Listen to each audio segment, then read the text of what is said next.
ಮಾಡಬೇಕು. ಇರೋ ತಕ ಎಲ್ಲವನ್ನ ಅನುಭವಿಸ್ತಾ ಇರಬೇಕು, ನೋಡಬೇಕು, ಕೇಳಬೇಕು, ಮುಟ್ಟಬೇಕು, ಮೂಷಿಸಬೇಕು, ರುಚಿಸಬೇಕು, ಎಲ್ಲ ಮಾಡಬೇಕು. ಆದರೆ ಕೆಡಿಸ್ಕೋಬಾರದು, ಯಾವುದನ್ನೂ ಕೆಡಿಸಬಾರದು. ನೋಡಿ ಕೆಡಬಾರದು, ಮುಟ್ಟಿ ಕೆಡಬಾರದು, ಕೇಳಿ ಕೆಡಬಾರದು, ರುಚಿಸಿ ಕೆಡಬಾರದು, ಒಳಗೆ ಮನಸ್ಸು ಭಾವಿಸಿ ಕೆಡಬಾರದು, ವಿಚಾರ ಮಾಡಿ ಕೆಡಬಾರದು. ಹಿಂಗೆ ವಿಚಾರ ಮಾಡಬೇಕು, ಹಿಂಗೆ ಭಾವಿಸಬೇಕು, ಹಿಂಗೆ ಇಂದ್ರಿಯಗಳನ್ನು ಬಳಸಬೇಕು.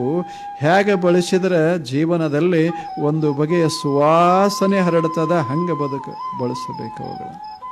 ಇರೋ ತಕ ಬಳಸೋದು, ಮುಂದೆ ಎಲ್ಲಿ ಬಳಸೋದದ, ಎಲ್ಲಿ ಬಳಸೋದದ? 100 ವರ್ಷ ಸುಮ್ಮನೆ ಅವಕಾಶ ಇದೆ.